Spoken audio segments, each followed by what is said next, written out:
करवाता हूँ। ठीक है, अगले वाले वीडियो में इसका लास्ट क्वेश्चन भी एक हम करेंगे। आज हम 2 ही क्वेश्चन करेंगे, प्लस इसके अलावा एक्स्ट्रा क्वेश्चन बताऊंगा मैं आप लोग को। और इसके बाद वाला जो क्वेश्चन है लास्ट वाला 5th नंबर वाला, उसे हम बाद में करेंगे, कल करेंगे। और परसों से हमारी कोऑर्डिनेट ज्योमेट्री स्टार्ट हो जाएगी। देखते हैं question number 3। A letter has 25 rings. Rings का मतलब होता है ना बच्चों, देखो जैसे यहाँ पर ये आपको दिख रही है, इन्हीं को हम रंग्स कहते हैं। ठीक है, तो ये रंग्स जो हैं अपार्ट है, एक दूसरे से 25 सेंटीमीटर दूर हैं। ठीक, और द रंग से decreases uniformly in the length. जैसे मान लो पहला वाला रंग अगर 45 सेंटीमीटर का है, तो उससे जस्ट ऊपर वाला कितना होगा, 45 माइनस, यूनिफॉर्मली हो रहेगा। यूनिफॉर्मली का मतलब एक सीक्वेंस से ही ये कम हो रहे हैं। 45 माइनस 3, ऐसा करते करते करते करते लास्ट में कितना पहुंच रहा है, 25 पहुंच रहा है। ठीक है, तो फिर इसने क्या बोला, the top and the bottom rungs are 2.5 metre apart, 2.5 metre. ये पूरा यहाँ से लेकर यहाँ तक जो है ये 2.5 मीटर अपार्ट है। 2.5 मीटर यानी कि 2.5 मीटर। अब 1 मीटर में 100 सेंटीमीटर होते हैं, तो 100 का मल्टीप्लाई कर देंगे तो 250 सेंटीमीटर आ जाएगा। यानी कि कहने का मतलब ये है कि ये 250 सेंटीमीटर दूर है एक दूसरे से, 250 सेंटीमीटर। ठीक है, अब यहाँ पर क्या बोला है, what is the length of the wood required to the makes required for the rungs. तो रंग्स बनाने के लिए लकड़ी कितनी चाहिए होगी, अब तुम ध्यान से देखो। ठीक है, ये बच्चों 45 सेंटीमीटर इतनी लकड़ी चाहिए होगी, फिर उससे कम चाहिए होगी, फिर उससे कम चाहिए होगी, लास्ट में 25 सेंटीमीटर की लकड़ी चाहिए। इतनी हमें लकड़ी चाहिए, तो लकड़ी के लिए हमें ये तो पता होना चाहिए ना भाई रंग्स कितने हैं करके, क्योंकि फिर बाद में प्लस करके निकालूंगा। जैसे इसके लिए 3 चाहिए, इसके लिए 5, इसके लिए 2 चाहिए, तो सबको मैं प्लस कर दूंगा, बाद में आ जाएगा मेरा। तो ये सब पता करने के लिए मुझे पहले क्या पता होना चाहिए, मुझे ये पता होना चाहिए कि टोटल नंबर ऑफ रंग्स कितने लगे हैं। तो उसके लिए ये ए पी यहाँ पर कैसे है, अब मैं ए पी आपको बताता हूँ। ठीक है, देखिएगा ध्यान से। तो पहला जो टर्म है, ए पी का पहला वाला टर्म है, यानी कि पहला कितना है 45, उसके जस्ट ऊपर कितना है 45 माइनस टी, उसके जस्ट ऊपर कितना है 45 माइनस 2d। ऐसे करते करते करते करते कहाँ तक पहुँचा है, 25 तक पहुँचे हैं। अब ये कितने रंग्स हैं, हमें अगर ये पता चल जाए तो हम ये पता कर पाएंगे कि भाई टोटल वो है कितना, टोटल लकड़ी कितनी लगी है करके। ठीक है, तो यहाँ पर अगर आप देख रहे होंगे तो A1 ये हुआ, A2 ये हुआ, A3 ये हुआ, ये मान लेते हैं AN, क्योंकि हमें n तो पता नहीं ना, बट n हम यहाँ पर पता कर सकते हैं। वो कैसे कर सकते हैं बच्चों, AN इक्वल्स टू, देखिए रंग्स कितने, देखिए 250 सेंटीमीटर तो टोटल पूरी लेंथ है, पहले रंग से लेकर लास्ट वाले रंग तक। ठीक है, तो टोटल 25 और 25 सेंटीमीटर दूर है। ठीक है, तो उसके अलावा एक रंग और एक्स्ट्रा चाहिए होगा हमें। अब मैं आपको बताऊंगा ऐसा क्यों चाहिए होगा। तो 11 होंगे टोटल, यानी कि ये हमारी 11वीं वाली टर्म की A11 होगा ये।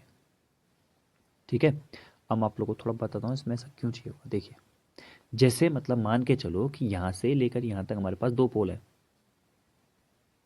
ठीक है, तो पहले पोल नंबर ए है, ये पोल नंबर बी है। अब मैं बोलता हूँ इसके बीच में भैया मुझे कितनी लकड़ी लगानी है, लेट सपोज कि मुझे 10 लकड़ी लगानी है। तो एक एक हिस्सा उसमें लकड़ी लगी, 2, 3, 4, 5, 6, 7, 8, 9 और 10। देखिए मैंने 10 लकड़ियाँ लगाई नहीं, मैंने कितनी लकड़ियाँ लगाई, कम लकड़ियाँ लगाई। लेकिन अगर आप टोटल गिनेंगे तो टोटल 10 से ज़्यादा आएंगे, यानी कि एक ज़्यादा आएगी। देखो 1, 2, 3, 4, 5, 6, 7, 8, 9, 10, 11, टोटल 11 लकड़ियाँ आई। ठीक है, तो मतलब बच्चों ये होता है कि उसका पहला वाला, और उसका मतलब इन दोनों में से एक जो है उसका, वैसे दोनों ही ये क्या होते हैं, काउंट हो जाते हैं। ठीक है, गिनती करते समय दोनों ही काउंट हो जाते हैं। अब आगे हम लोग देखते हैं। देखिए सबसे पहले हमें ए पता है 45, एन पता चल गया अभी 11 है, और A11 पता चल गया हमें कितना है 25 है। तो यहाँ पर से सीधा सीधा ये है इसका सम, क्योंकि हमें सम चाहिए ना, कितनी लकड़ी चाहिए टोटल। तो SN equals to N/2 A plus AN, ये वाला लगा लेंगे तो हमारा काम हो जाएगा।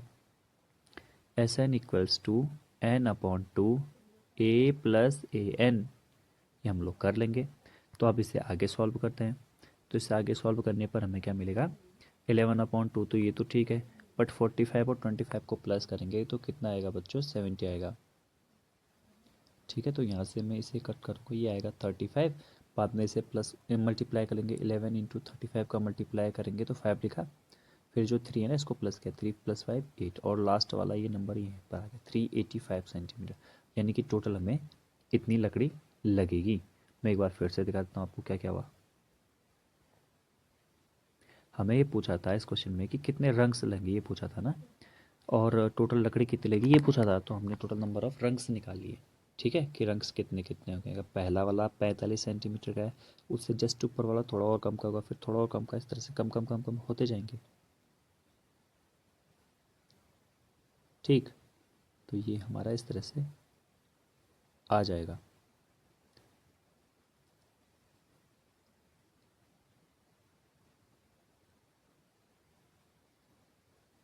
तो 385 सेंटीमीटर तक हो रहा है। फिर इसमें आप कैलकुलेशन कर लीजिएगा, ठीक है, देख लीजिएगा, मुझे कहीं गलत जैसा तो लग तो नहीं रहा वैसे, बट फिर भी अगर हो जाए कहीं गलती तो आप उसके लिए देख लीजिएगा। A11 है, तो A11 का फॉर्मूला क्या होता है, A+n-1 × d, ये फॉर्मूला लगा के हम ये वैल्यू निकाल सकते हैं। ठीक है, जी की वैल्यू आ जाएगी, तो वैसे भी कर सकते हैं। चलिए अगले क्वेश्चन की तरफ देखिए। The houses of a row are number consecutive from 1 to 49, मतलब पहले वाले घर में 1 लिखा है, फिर 2 लिखा है, फिर 3 लिखा है, फिर 4 लिखा है, फिर 5 लिखा है, फिर 6 लिखा है, 7 लिखा है, ऐसे करके 49 भी लिखा होगा किसी घर में। तो मतलब है क्या, such that the number of the house preceding the house number x is equal to the sum of the number of the house following it. मतलब जैसे मान लो किसी के यहाँ पर x भी तो लिखा होगा ना, x का मतलब है जैसे कोई सा भी करो, सर सपोज 10 वाला घर है, तो उससे आगे के जितने घर हैं उनको सबको प्लस करके, उसके बाद के जितने घर हैं उनको सबको प्लस करके इक्वल आ रहा है। ठीक है, मैं ये कहना चाह रहा हूँ यहाँ पर कि जैसे x अगर मान लो कि जैसे कोई नंबर जैसे 47 वाले घर पे हमने x लिख दिया, तो 47 से जस्ट पहले वाले जितने भी हैं इन सब घरों का ये जो नंबर है इनका सम, और उसके बाद वाले घर जितने भी हैं उनका सम, वो इक्वल इक्वल आएगा। ठीक है, ये बोल रहा है क्वेश्चन में, तो हम इसे करके देखते हैं। देखिए क्वेश्चन में हमसे ये बोल रहा है कि, मैं इसको थोड़ा सा रब कर देता हूँ, फिर मैं आपको फिर यहाँ पर बताता हूँ इस क्वेश्चन को। तो अगर ऐसे नंबर डालते जाएंगे तो कहीं ना कहीं पर एक्स भी लिखा होगा, उससे जस्ट पहले वाला कितना होगा, x-1 होगा, क्योंकि हमें तो पता नहीं है, और उसके जस्ट बाद वाला कितना होगा, वो होगा x+1, ये तो होगा। अगर आप देंगे यहाँ पर तो डी कितना है बच्चों, डी है 1। ठीक है, एक एक का गैप है, और ए कितना है, ए भी है हमारा 1।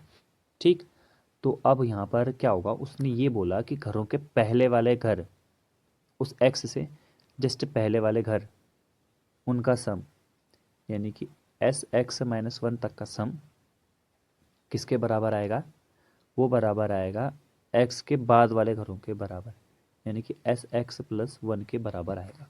ठीक है, और यहाँ x-1 और x+1 ये क्या है, ये है हमारा n। ठीक हो गया, तो अब क्या करते हैं, यहाँ पर हम करते हैं इस क्वेश्चन को थोड़ा आगे। अच्छा, यहाँ पर ये थोड़ा सा गलत हो रहा है, ये S(x-1) जब हम लिख रहे हैं तो यहाँ पर ये हो रहा है कि इस x वाले से जस्ट पहले वाले का सम और x वाले के जस्ट बाद वालों का सम। तो बाद वालों का सम कैसे आ पाएगा, तो पहले वाला तो चलो ठीक है, ये तो चलो ठीक है, S(x-1) तक का सम, और उसके बाद वालों का सम कैसे आ पाएगा। देखिए टोटल बच्चों 49 है ना, तो S49 माइनस, हम अगर इसी को कर देंगे तो S(x-1) ये कर देंगे तो ये हो जाएगा बाद के x के बाद के वालों का सम हो जाएगा। ठीक है, तो अब हम इसे करते हैं, सॉल्व करते हैं। देखिए S(x-1) यहाँ पर फॉर्म लगाते हैं, Sn equals to n/2 2a plus n, फिर इसमें -1 करेंगे तो -2 हो जाएगा, n-1 × d। अब मैं यहाँ पर जब सॉल्व कर रहा हूँ तो ये हो जाएगा x-1/2 2 प्लस x-2। ठीक है, ये तो हो जाएगा, अगर यहाँ ब्रैकेट को हटा देंगे फिर तो 2 से 2 हो जाएगा हमारा कैंसिल आउट। तो कितना हुआ, S(x-1) की वैल्यू कितनी हुई बच्चों, S(x-1) की वैल्यू हुई x-1 इंटू एक्स, और अपॉन में हो जाएगा 2। ठीक है, फिर आगे बढ़ाते हैं इसे। देखिए S(x-1) की वैल्यू तो फिक्स आ गई, x इंटू x-1 अपॉन में आ गई 2। अब S49 की वैल्यू निकाल लेते हैं, तो S49 की वैल्यू कितनी हो जाएगी, n/2 2a प्लस, मतलब a प्लस एन, और लास्ट वाले घर पे तो एन ही लिखा होगा, 50 लिखा होगा, 49 सॉरी। तो हो जाएगा 49/2 × 50। बाद में से कट करेंगे हम 25, फिर 25 का 49 में मल्टीप्लाई करेंगे तो ये कितना आएगा, देखते हैं कितना आता है। 49 × 25, 49 × 25, 5 9 45 का 5 कैरी 4, 5 4 24, 24, 2 9 18 का 8 कैरी 1, 2 4 8 1 9। तो सबको अगर से प्लस करते हैं तो कितना आ रहा है, 8 12 का 2 लगो 1 तो 1 3 5 3 8 825। ठीक है, तो अब हमारा यहाँ पर कितना आ गया उसको हम लोग देखते हैं। देखिए ऐसा नहीं है कि ये क्वेश्चन बहुत ज़्यादा टफ है, इजी क्वेश्चन है, बट हाँ ऐसा है कि इसमें थोड़ा आपको दिमाग लगाने की जरूरत है, बहुत ही लेंथी क्वेश्चन बन जाएगा नहीं तो ये। तो यहाँ पर (x-1) की वैल्यू कितनी आ जाएगी। अच्छा ये तो अभी क्या था, 25 9 जा 225 का 5 का 21 सो 120 1225। तो ये तो हो जाएगा 1225 माइनस (x-1), और (x-1) की वैल्यू तो यही आई थी भाई, अब हमने निकाल रखा है ना, हम जबरदस्ती की मेहनत नहीं करेंगे। बाद में ये जब जाएगा उधर प्लस होने के लिए, ठीक है, तो यहाँ पर कितना हो जाएगा, (x-1/2) plus (x-1/2) equals to 1225। अब ये 2 यहाँ से कैरी जाएगा, तो ये जो 2 है ना, यहाँ पर जो 2 दिख रहा है, ये 2 यहाँ चली जाएगा, इधर इसके साथ मल्टीप्लाई हो जाएगा। तो यहाँ पर कितना आ जाएगा, यहाँ पर हो जाएगा हमारा (x² - x plus (x² - x). तो x से x तोड़ा तो यहाँ पर कितना हो जाएगा, 2500, नहीं 2450, सॉरी, ये कितना हो गया हमारा 2450। फिर हम इसे सॉल्व करेंगे, और तो एक एक्स स्क्वायर ही, ये 2x² हो जाएगा, और ये कितना हुआ हमारा 2450। फिर हम इस वाले 2 का डिवाइड लगाएंगे यहाँ, तो जब इस वाले 2 का डिवाइड आएगा तो हमारा (x² कितना आ जाएगा बच्चों, 1225। फिर हम क्या करेंगे, फर्दर हम इस x की वैल्यू निकालने के लिए रूट करेंगे 1225 का, तो ये आ रहा है 35। ठीक है, ये मैंने पहले निकाल रखा है, मुझे पता है कैसे होता है। देखिए 20, आपको बताता हूँ मैं, 25 लास्ट में 5 तो आएगा ही आएगा, बट ये जो 12 है ना बच्चों, उसके ऐसे फैक्टर करने पड़ते हैं ना हमको, जिनको माइनस करके 1 आए, जिनको माइनस करके 1 आए, बस तो ऐसा हो जाता है। 4 3 जा 12, तो छोटा वाला यानी कि 3 वही आंसर होता है, तो 35 हो गया आंसर हमारा। अब इसका मतलब ये हुआ कि 35 नंबर से अगर आगे तक के नंबर को हम प्लस करेंगे, और 35 से पीछे तक के नंबर को अगर हम प्लस करेंगे, 1 से लेके अगर हम 34 तक के नंबर को प्लस करेंगे, 1 2 करते करते ऐसे 34 तक, और 35 के बाद को यानी कि 36 37 38 49 तक अगर प्लस करेंगे तो ये इक्वल ही आने वाला है।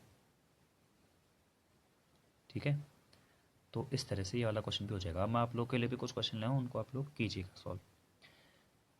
What is the common difference of an AP in which A21 minus A7 equals to 8? अब A21 में A21 ये है वैल्यू लगाना, और A7 A+60, बाद में ये ऐसा हो जाएगा ना, -A -60, तो A से A कैंसिल, 24D, 4D की वैल्यू 84, तो D की वैल्यू यहाँ से आ जाएगी।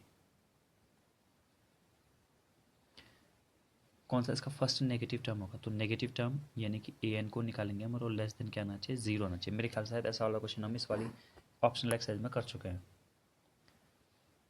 सम ऑफ द फर्स्ट टर्म, मतलब फर्स्ट टर्म a है 5 हमारा,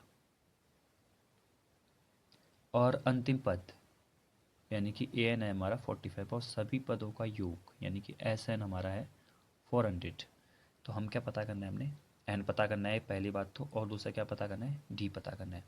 तो आई होप इस क्वेश्चन को आप लोग खुद सॉल्व कीजिए।